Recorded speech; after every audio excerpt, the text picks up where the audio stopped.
mahalin. Ang utos nila ay huwag suwayin, pero ang tumatak-tak-tak-tak-tak ang payo ni mama at ni papa: mag-aral mabuti, maging mabait. Wala mo ng jowa, huwag kang makulit, dahil ang pag-ibig daw kusang dumarating.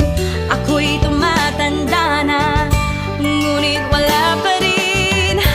Asan ang iyong kapareha? Kailan ka ba mag-aasawa?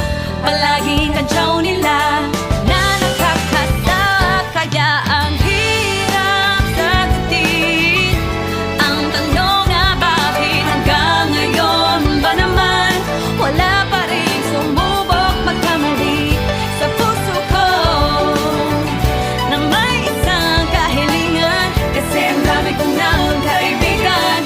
Please nang baka pwedeng jowa naman. Please na, jowa naman. Please na, jowa naman. Please na, jowa naman. Please na. Kalaro, kababata, kaibigan at mga kakilala, ako'y nangamba, bahagyang nagtaka bakit sila ay natagpo.